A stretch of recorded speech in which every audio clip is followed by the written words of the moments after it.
loolu yow. waaw kon dina li may wax juste mooy xam na ni daal c'est quelqu'un koo xamante ni quand il y a l'appel au peuple donc il va se peser maintenant on saura moo tax ma ne la c'est l'élection de la clarification. d'accord mais yaa ngi wax léegi professeur ne Ousmane Sonko dafay bokk ñu bari dañu jàpp ne non waxuma lool de dama ni. day participer ci dama ni bàyyi moom dama ni ma leeral bàyyi ma leeral soxna Ngoné dama ni Ousmane Sonko c'est le président du parti PASTEF les Patriotes. Oui. donc moom ak son parti décider nañ dem sous leur bannière au niveau départemental. D'accord, mais fi may laaj donc le maintenant ce qui reste. je vous ai dit que maintenant. nañu xaar déglu bu ñu yàkkamti. te du yàkkamti sax waaye dañuy anticiper ndax. non mënuñu anticiper question boobu. faaw ñu anticiper nañu bàyyi la primeur à Ousmane Sonko. waaw d'accord nañu ko bàyyi primeur mais si toutefois tey ñu ne Ousmane Sonko ñu ci bari seen bëgg-bëgg mooy mu nekk tête de liste ñenn ñi Pape Moussa dañuy wax ne mënu nekk tête de liste dafa am condamnation. te condamnation boobu de même que Barthélémy Diaz loolu ñu bëgg nga leeralee ko foofu la ñuy tàggatoo waale. non Ousmane Sonko est éligible. foo ko teg. non cette question a été amnistiée. donc professeur amnistie bi mais dafa baax non une question amnistie bi Mame Mbaye Niang bi ci la bokk ak fi Adji Sarr bi.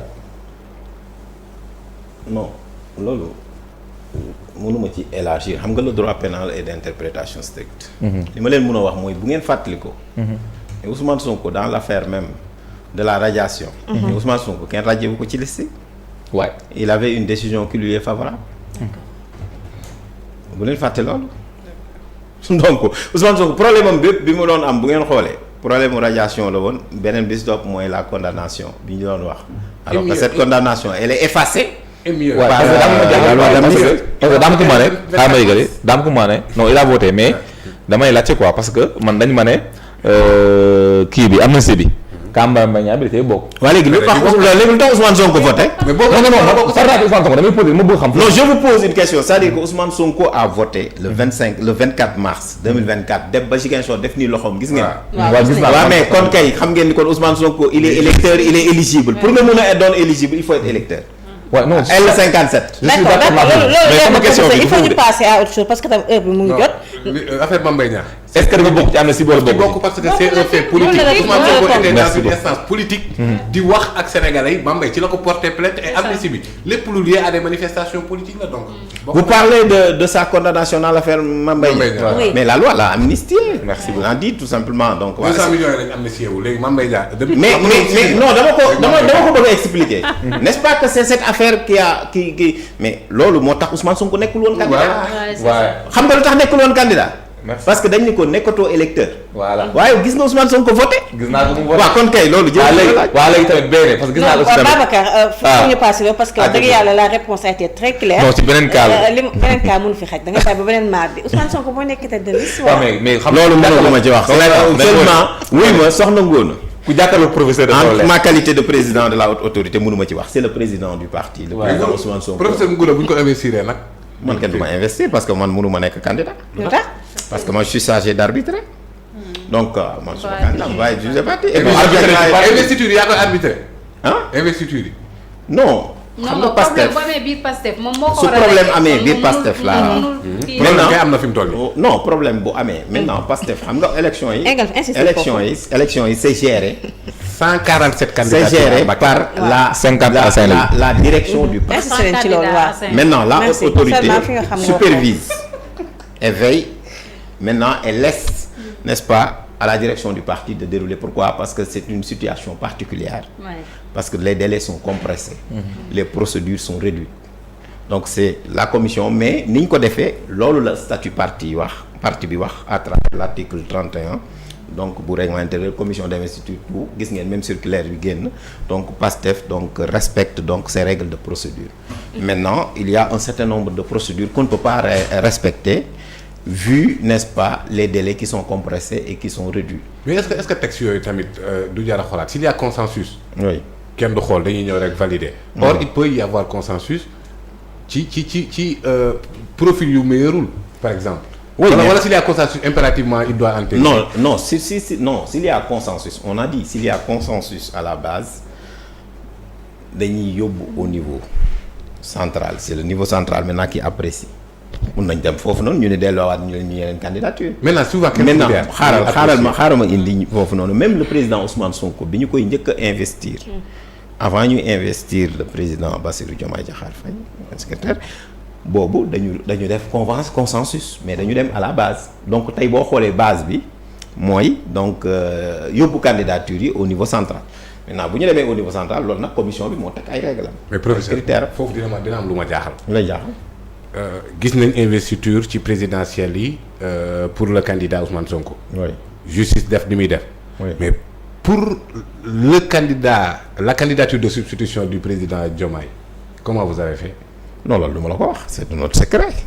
doo ko ci ñemal tuuti. du ma ko wax non mënuma. non loolu c'est une cuisine interne on ne le dira jamais peut-être que donc voilà quand on aura. dama bëgg a wax mais est-ce que c'est la décision unilatérale du président. soit Ousmane Sonko. tout ce que l'on fait à Pastef c'est par consensus. je vous rappelle que yéen a ngi fàttaliku bi président Ousmane Sonko avant muy génn mais les autres candidats yi nga xamante ni yëpp Pastef da leen désigné woon ñoom dañu ne ñoom ñëpp pare nañ pour jox le président Ousmane Sonko pour mu tànn bu leen fàtte ni boobu haute autorité parce que dañu dissoudre woon parti bi les pleins pouvoirs dañu ko joxoon le président du parti tout se fait de façon méthodique. Exactement. Et dans le respect des règles selon le canal du droit. dafay mën a nekk candidat ñu bari dañ koy laaj ndax dañ ko condamnation ndax day nekk candidat wala déet mais en tout cas la loi dafa ne un député qui est condamné il doit être radié. léegi bu nekkee maire nag par exemple. non il est condamné mu nekk maire. on parle pas de maire yi. non damay demander boo nekkee député. su ñu la condamné définitivement dañ la war a radier. maintenant procédure bi ministre de la justice moo waroon a bind assemblée nationale pour ñu def la radiation. maintenant condamnation bi aussi donc dañu ne dans l'article L29 ak L30 ne yii délit mooy tax doo nekk ci liste yi. maintenant donc crime la ñu wax. dafa wax pour crime ak yenn den délit ba pare ñu wax aussi 6 mois et cetera donc voilà mu ngeen demee moom mu nekkoon L30 ak L31. maintenant ça c'est une question à régler par Barthélémy Diaz lui-même peut-être que moom. Barthélémy non mais attends man dama bëgg mu leer non dama bëgg mu leer la moo aussi parce que il est maire. il a été kon dama ne décision boobu nga xam ne da nga ne bu nekkoon député dañ koy génne mais bu nekkee maire ça ne le touche pas. comme ça moom xam nga lu wax ça ne touche pas maire. non dama poser question waaye yow. voilà article 135 code général des collectivités territoriales. Si le maire ou un conseil municipal est condamné pour crime. Or Barth ce n'est pas crime. chambre correctionnelle moom c'est-à-dire nit dee na mais du woon crime délit la. délit la ok merci beaucoup foog naa loolu leer na li ñu dese woon ci waxtu bi jeex na Pape Moussa nga tàggatoo. merci. 3 heures de temps d'échange. te ngoone 1 heure et demie la waxoon. dama ne mais dama si tegoon nag waxtaan bi neexee dañu continuer. je ñëw mu ne ma ça dépend ci waxtaan bi. ay ci tàggatoo. non c'est que avec le professeur Moreau bu on ne voit pas le temps passer quoi. en tout cas di ko jaajëfal bu baax a baax di kontaan lool ci teewaayam. ak la pertinence. la clarté de ses réponses wax dëgg yàlla ak disponibilité am. temps bi xat na liggéey bëri na ci dëkk bi. jamono ji jamono jubal jubanti la ak rupture donc dara warul yomb. donc di leen ñaanal yàlla rek professeur yenn wi yàlla na gën a diis waaye yàlla nga ko attan. mu ne ko fi nga xamante ne foofu la ko Sénégalais yi bëggee di la jaajëfal soxna Ngoné Sall bu sell mi yaa tey réew mi ñeneen émission yëpp bàyyi nañ loolu la yàlla def. gis naa booy di capturer di ma jox yeneen yeeg yëpp. doomu moromu kenn. jërëjëf merci beaucoup Babacar xaritu Jelmani waaw gis nga comme del dem nag di defi reportage foofu noonu. merci beaucoup ñu koy xaar ñu koy xaar alors ci tamit di def noonu ci femmes yi. il y a 37 prisons au Sénégal. bu leen yem Rebeuss ak Cap Manuel ak fële rek dem leen Kouta. ñuy dem ñun ñëpp ñooy ànd dem. très bien inchallah Yankhoba Sané mooy mettre à votre disposition tous les moyens. ngeen dem dans les 37 prisons. mais soxna Salma aussi macha allah ci question yeeg yu ni mel sénégalais yi ñu doon seetaan. kontaan nañu. kontaan nañu. Sénégalais yi doon seetaan yëpp Pape mu ci nekk. lépp loo xamante ne dëng na ci suñuy wax rek mata di doomi aadama la. di ci jub borom bi tabaraka wa taala asalaamaaleykum. d'accord Mati yow tam mbégte la woon ñu ànd ak yow ñu bàyyi nga daal di tàggatoo. Merci beaucoup vraiment Ngoné pour cette innovation.